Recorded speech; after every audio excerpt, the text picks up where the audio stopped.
My next guest is going to be taking on Adrian Yanez coming up here at UFC Fight Night on March 20th. It is Gustavo Lopez back here on the program. Gustavo, how's it going, man? Bro, truly, truly amazing.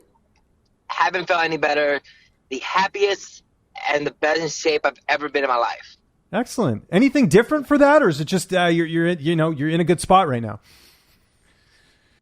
Other than being in a good spot, being able to have a full camp with the whole UFC PI, having Bo and having everybody at the UFC. Nicole has been my nutritionist lately. She's been taking care of me, making sure I have the right vitamins, making sure I have the right meals, and I'm leaner, feeling better, faster, stronger I've ever felt, man. It's just incredible the work they do, and it's a simple equation. Just do what you're told. If they tell you to eat these certain things and lift these certain things, you just lift it. You run a certain way. You still like, hey, stop doing this. So you stop doing it. Drink more water. Okay. It's the people that don't make the way. It's just ridiculous. I don't understand it. Like, you're just not listening to these experts that you trust, that you're supposed to trust. Why not? Yeah, I don't know. It's still a problem, unfortunately, for certain fighters, but glad to see you got that all under control. I wanted to talk quickly about your last fight. I know it was your first UFC victory, but a little bit bittersweet with having to fight a teammate in Anthony Burchak. How difficult was it to go in there and fight a friend? Not at all, man. Because we had rounds before. Like, we sparred with each other. We trained with each other. It wasn't a big deal. I think I heard an interview with him talking about this. We had a talk before the fight. It was like, hey, man, this is a win-win situation. I know you've been working super hard. He's been on a fight win streak. He's been finishing a lot of people. I know he's a super tough fighter. And just, hey, we're going to go make some extra money during the holidays and fucking, have a good time. And then afterwards, I actually flew out to Tucson and watched one of the football game. One of my friends' kid, one of my partners' kid, and then stopped by at his gym and brought some beer over and kind of just had that beer that we promised. Good stuff, man. That's awesome. Taking on Adrian Yanez, kind of a similar record to yours. He's 12-3, you're 12-5. How do you feel like you match up against him here? We don't know much about his ground. He really hasn't showcased it. I'm not sure if it's mostly because his striking's so good. He has slick hands, clean boxer, moves well, all that fun stuff. But I do too. My striking's has been improving so much. I feel sharp right now. But I think the one area that I definitely feel the advantage of is on the ground. If it gets to a clinch position, if he somehow trips and falls in this water, he's gonna get drowned. And I'm gonna put him really, really deep water. I'm gonna put him into a position that he's never been in. I am a different animal going into that cage. He's used to strong wrestlers and strong this, and I'm sure he could grapple. I'm sure he could wrestle. I've heard some interviews of him like, oh, he enjoys wrestling and enjoys playing in these waters. But he's playing in these kiddie pools when I play in the ocean, and I'm not just a shark. I'm that megalodon that going in there eating these sharks. It's different. It's a different level that he still haven't felt, and maybe he has, but even the people that I've gone with now, it's like, man, you're just a different animal in there. It's where I thrive. I thrive in the waters, in the ground, and everything where it goes. And then my striking's been improving so much. I have my coach Jimmy Gifford, Eric Barak, they've been working so much with me, and it's been paying off, man. I feel sharp. So I'm just excited to go out there and just showcase the new skills I've learned and put that engine on there, because Bo been working super hard with me and my conditioning. So I'm running through practices. I'm running through workouts. I don't get tired. I feel amazing shape. It's gonna be a different kind of pressure, and I'm hoping he's ready.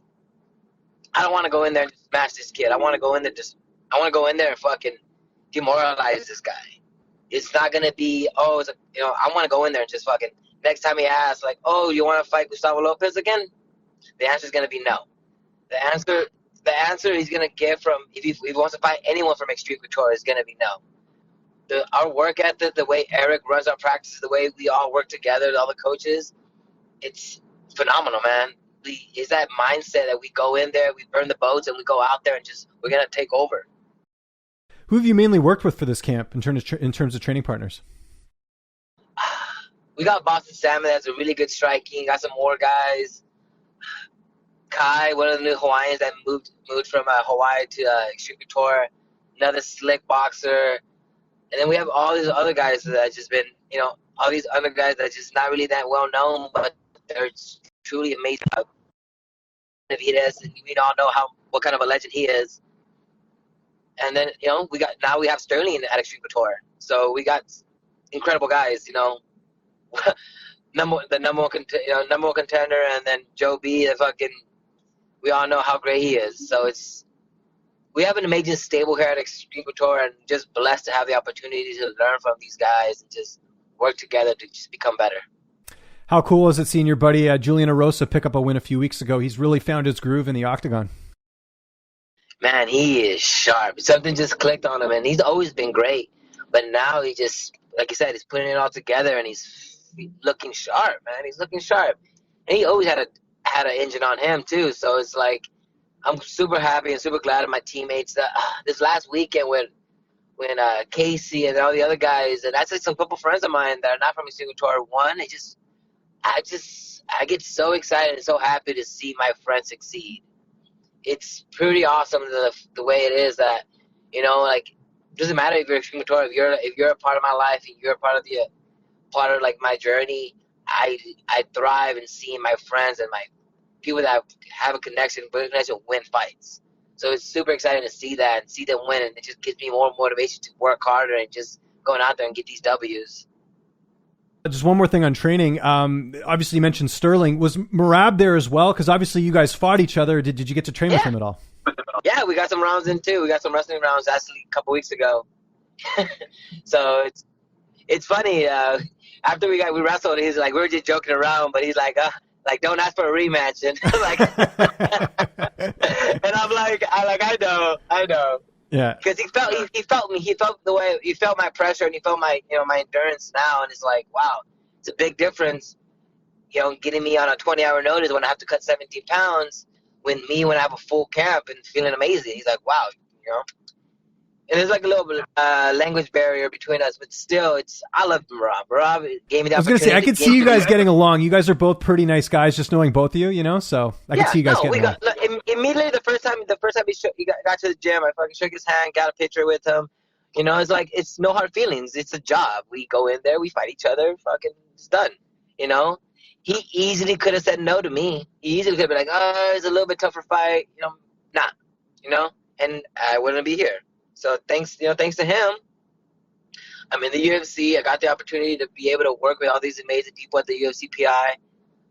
Bo, Nicole, Tara as a physical therapy, Bobby, Heather. It's so incredible how the UFC provided this facility to make all the fighters so much better.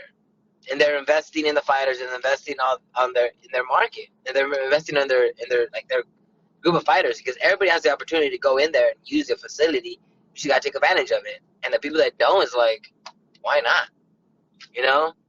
You're just comfortable in your own little spot. You don't want to come out here. And the people that do come out here, like, wow, this place is amazing. I'm like, yeah.